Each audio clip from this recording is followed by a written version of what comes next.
అందరికీ నమస్కారం।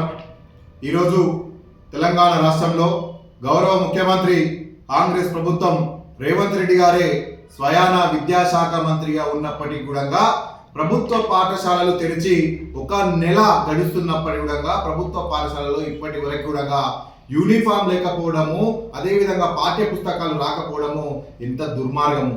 పాఠ్య పుస్తకాలు లేకుండా అక్కడ ఉన్నటువంటి ఉపాధ్యాయులు విద్యార్థులకు పాఠ్యాంశాలు ఏ రకంగా బోధించాలి? మరి గత ప్రభుత్వంలో విద్యా సంవత్సరం ప్రారంభం కాకముందుకే మొదట్లోనే యూనిఫామ్లు ఇచ్చేది కేసీఆర్ గారి సర్కార్లో।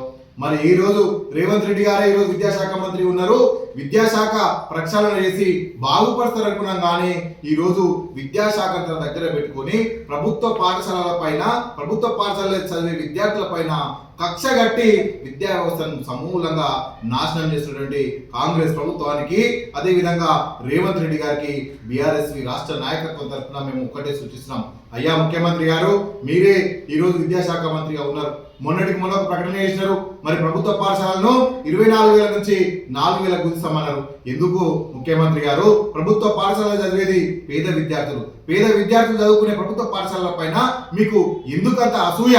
మరి పేద విద్యార్థులు చదువుకు దూరం అవ్వాలా? వాళ్ళు బానిసలుగా, కూలీలుగా, మరి ఎక్కడో వర్కర్లుగా పనిచేయాలా?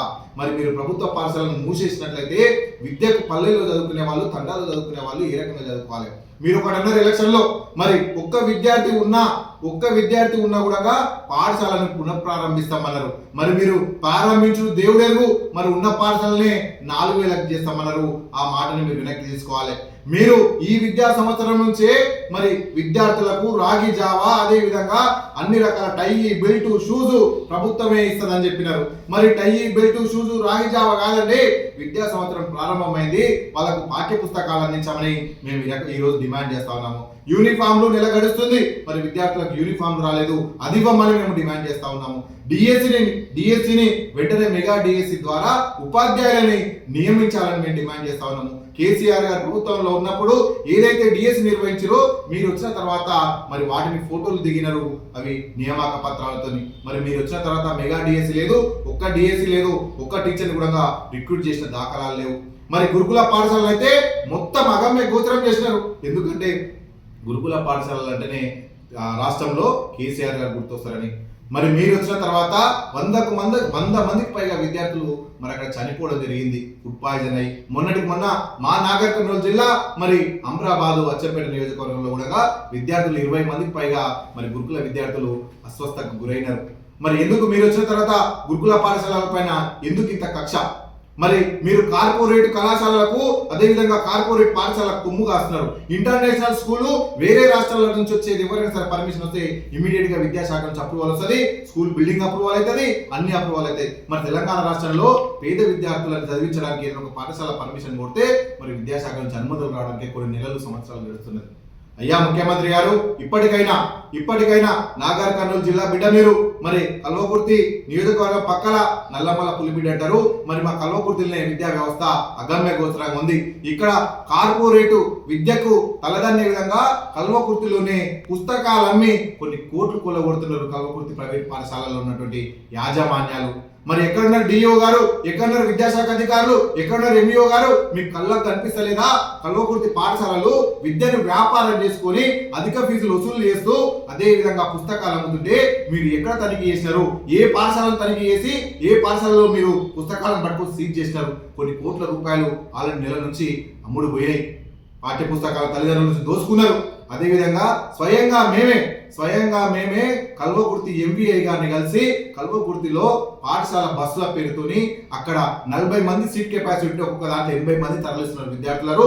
అక్కడ బస్సులో ఎక్కడుగా విద్యార్థులు ఎవరెవరు ప్రయాణిస్తున్నారని ఒక మేము అక్కడ లిస్టు పెట్టట్లేరు, ఒక అటెండర్ని మెయింటైన్ చేయట్లేరు, కనీసం ఫస్ట్ ఎయిడ్ కిట్ కూడా మెయింటైన్ చేయట్లేరు బస్సులలో, కనీసం ఫిట్నెస్ కూడా లేదంటే మీరు ఏదో కొత్త పెళ్లి కొడుకుని తీసుకొచ్చినట్టుగా మీ ముందలకిన ఒక బస్సును తెచ్చి తయారు చేసి పెడితే దానికి ఫిట్నెస్ సర్టిఫికేట్ ఇచ్చిన తర్వాత దాన్ని మీరు ఎక్కడ కూడా తనిఖీ చేయట్లేదు।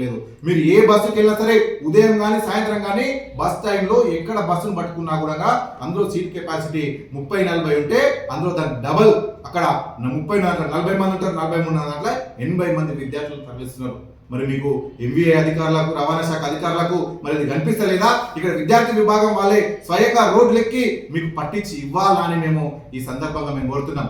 అధికారులు ఇప్పటికైనా సరే అధికారులను మేము డిమాండ్ చేస్తున్నాము, ప్రభుత్వానికి సూచిస్తున్నాము, ప్రైవేటు పాఠశాలలు ఏవైతేనో వాటిని హెచ్చరిస్తున్నాము. ఇప్పటికైనా మీరు ఫీజు దోపిడీని అదేవిధంగా విద్యని వ్యాపారం చేయడాన్ని మానండి అని కల్వకుర్తి గడ్డ నుంచి గౌరవ ముఖ్యమంత్రి గారిని కూడా మేము విన్నపించుకుంటున్నాము. అయ్యా, పెండింగ్ స్కాలర్షిప్లు 8,000 కోట్లకు పైగా పేరుకుపోయినాయి, వాటిని కూడా విడుదల చేయాలి. ఎందుకు విడుదల చేయాలంటే పేద విద్యార్థులు తెలంగాణ రాష్ట్రంలో 90% పైగా విద్యార్థులు స్కాలర్షిప్ పైన ఆధారపడి చదివే వాళ్ళు ఉన్నారు. మరి మీరు స్కాలర్షిప్లు ఇవ్వడం వల్ల, కొత్త జీవోలు తీసుకురావడం వల్ల అక్కడ కళాశాలలో ఎవరైనా ఒక పేద విద్యార్థి ఏం కావాలంటే, అయ్యా రేవంత్ రెడ్డి సర్కార్లో, కాంగ్రెస్ ప్రభుత్వంలో సర్కారు మరి సకాలంలో మీకే ఇస్తుంటుంది, విద్యార్థులకే స్కాలర్షిప్ వస్తుంటుంది, అందుకోసం మీరు మొత్తం ఫీజు కట్టిన తర్వాతనే జేఎం అంటుంది. చాలా వరకు కళాశాలలు మూతపడ్డాయి. ఎందుకు మూతపడ్డాయి అంటే అందులో పనిచేసే ఉపాధ్యాయులకు, లెక్చరర్లకు మినిమం మెయింటెనెన్స్లకు కూడా స్కాలర్షిప్లు పెండింగ్ ఉండడం వల్ల అక్కడ ఉపాధ్యాయులకు, లెక్చరర్లకు జీతాలు ఇచ్చుకోలేక మూసేసినారు. అక్కడ పనిచేసే మా సోదరులు ఉంటారు, పీజీ చదివిన సోదరులు, డాక్టరేట్లు చేసిన సోదరులు, హయ్యర్ ఎడ్యుకేషన్ చదివి ఈరోజు అక్కడ లెక్చరర్గా కుటుంబాన్ని పోషించుకుందామంటే అక్కడ స్కాలర్షిప్లు లేవు కాబట్టి కళాశాలలో లెక్చరర్లను పెట్టుకునే పరిస్థితి లేదు కళాశాలలో.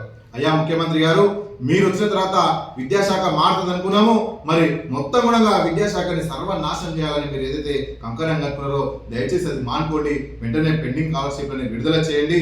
మరి పేద విద్యార్థులని చదువుకు మీరు తోడ్పాటును అందించాలని, గురుకుల పాఠశాలలో ఇంకా మరింత మెరుగైన వసతులు కల్పించాలని, విద్యా సంవత్సరం ప్రారంభమై నెలగడుస్తున్నా కూడా ప్రభుత్వ పాఠశాలల్లో అదేవిధంగా ప్రైవేటు పాఠశాలని తనిఖీ చేయించాలి, ప్రభుత్వ పాఠశాలలో కూడా వసతులు కల్పించాలని మేము ఈ సందర్భంగా ప్రభుత్వాన్ని మరి సూచిస్తూ అధికారులకు హెచ్చరిస్తున్నాము. Thank you.